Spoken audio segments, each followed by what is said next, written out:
नमस्ते। आज हम बात करेंगे विश्वास की, एक ऐसी ताकत की जो इंसान को बना भी सकती है और मिटा भी सकती है। आखिर हम क्यों उन चीजों पर यकीन कर लेते हैं जो दिखती भी नहीं। एक पति जिसकी हत्या उसकी ही पत्नी ने कर दी और एक परिवार के 11 लोग जो अपने ही घर में एक साथ मरे पाए गए। सुनने में ये दो बिल्कुल अलग खबरें लगती हैं, है ना? लेकिन इनके पीछे की वजह वो एक ही है और वो वजह आपको हैरान कर देगी। देखिए, इन खौफनाक घटनाओं के पीछे ना तो कोई लालच था, ना ही कोई बदला। वजह थी अंधा विश्वास। जी हाँ, एक तरफ काले जादू का चक्कर तो दूसरी तरफ एक ऐसा अजीबोगरीब अनुष्ठान जिसने 11 लोगों की जान ले ली। ये है विश्वास का वो अंधेरा पहलू जो सच में डरा देता है। और ऐसा मत सोचिए कि ये कोई एक दो मामले हैं। आंकड़े तो और भी चौंकाने वाले हैं। सोचिए, सिर्फ 16 साल में 2,500 से ज्यादा लोगों को सिर्फ जादू टोना के शक में मार दिया गया। यह वो घटना याद है जब झारखंड में 5 औरतों को उनके घर से खींचकर भीड़ ने मार डाला।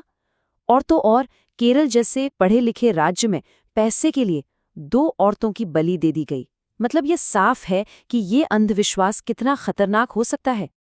अब सवाल ये उठता है कि क्या ये सब सिर्फ गांव या कम पढ़े लिखे लोगों की बातें हैं?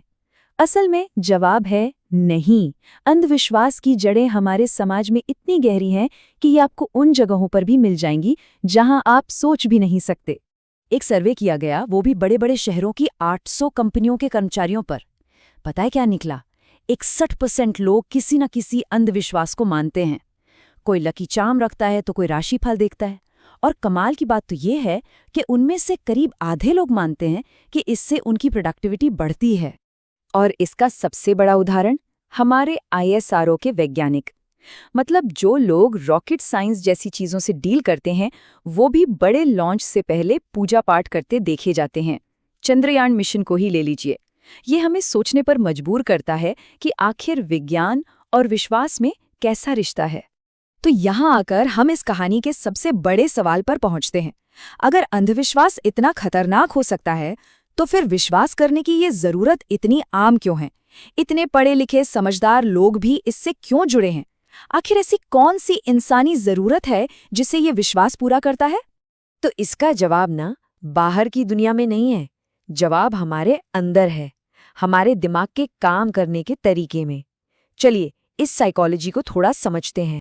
तो ये जो छोटे छोटे अंधविश्वासी रिचुअल्स होते हैं ना, ये असल में क्या है? ये एक साइकोलॉजिकल टूल है। जब हम किसी ऐसी सिचुएशन में होते हैं जहां नतीजा हमारे हाथ में नहीं होता, जहां बहुत अनिश्चितता होती है, तब ये रिचुअल्स हमें एक कंट्रोल का एहसास देते हैं, एक फीलिंग कि हाँ सब ठीक है। इसका सबसे अच्छा उदाहरण मिलेगा स्पोर्ट्स में। सोचिए, बड़े बड़े एथलीट्स पर कितना प्रेशर होता है। विराट कोहली हमेशा इंपॉर्टेंट मैच में सफेद जूते पहनते हैं। सेरेना विलियम्स पूरे टूर्नामेंट में एक ही जोड़ी मोजे पहनती हैं।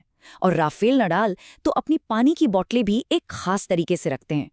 ये सब क्या है? देखिए, सफेद जूते पहनने से कोहली का खेल नहीं बदल जाता, लेकिन ऐसा करने से उनका दिमाग शांत हो जाता है, उनकी एंग्जाइटी कम होती है, फोकस बढ़ता है। ये उनके दिमाग को एक कंफर्ट जोन में ले आता है जिससे वो अपना बेस्ट परफॉर्मेंस दे पाते हैं। राफेल नडाल ने खुद एक बार कहा था कि ये उन्हें एक कंट्रोल का एहसास देता है। वो कहते हैं कि जैसा ऑर्डर मेरे दिमाग में है, वैसा ही मैं अपने आसपास की चीज़ों में बनाता हूँ। मतलब जब बाहर सब कुछ अनिश्चित हो, तो अपने अंदर एक कंट्रोल बना लो। मन शांत तो परफॉर्मेंस बेस्ट। तो अब सवाल ये है कि हमारा दिमाग ऐसा करता ही क्यों है? इसका जवाब जुड़ा है हमारे एवोल्यूशन से, हमारे दिमाग के पुराने सॉफ्टवेयर से। ये आदतें हमारे पुरखों से हमें विरासत में मिली हैं। देखिए, हमारा दिमाग 2 तरह से सोचता है, एक फास्ट और एक स्लो। कल्पना कीजिए, हजारों साल पहले जंगल में कोई इंसान है और झाड़ियों में कुछ सरसराहट होती है। अब वो धीरे धीरे सोचे कि हवा है या जानवर, तो शायद वो मारा जाएगा। इसीलिए दिमाग का फास्ट थिंकिंग सिस्टम तुरंत एक्टिव होता है और कहता है, भागो, मान लो कि शेर है, जान बचाना पहली प्राथमिकता है, सही होना नहीं। इसी को कहते हैं टाइप 1 एरर। मतलब किसी ऐसी चीज को सच मान लेना जो है ही नहीं, जैसे झाड़ी में शेर को देख लेना। एवोल्यूशन के हिसाब से ये एक सेफ गलती है, क्योंकि अगर झाड़ी में सच में शेर हुआ और हमने उसे अनदेखा कर दिया तो खेल खत्म। तो वहां शेर ना होने पर भी भाग जाना शेर होने पर खड़े रहने से कहीं बेहतर था। तो अब हम ये समझ चुके हैं कि विश्वास की जरूरत हमारे अंदर आती कहाँ से है। तो अब हम बात कर सकते हैं विश्वास और अंधविश्वास के बीच की उस महीन सी लाइन की। वो लाइन जो तय करती है कि कौन सी चीज मददगार है और कौन सी खतरनाक। देखिए, एक कंस्ट्रक्टिव बिलीफ यानी विश्वास आपको मनोवैज्ञानिक आराम देता है ताकि आप एक्शन ले सकें। लेकिन अंधविश्वास वो आपकी एक्शन लेने की क्षमता ही छीन लेता है। विश्वास आपको मजबूत बनाता है, अंधविश्वास आपको लाचार बना देता है। इसका एक बहुत ही पावरफुल उदाहरण हमारे ग्रंथों में ही मिलता है। सोचिए, जब लक्ष्मण जी को बाण लगा तो भगवान राम ने क्या किया? क्या वो मंत्र पढ़ने बैठ गए? नहीं, उन्होंने एक डॉक्टर, एक वैद्य को खोजा। उन्होंने अंधविश्वास की जगह एक्शन को चुना।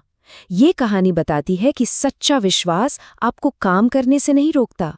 और जब ये लाइन पार होती है तो नतीजा क्या होता है?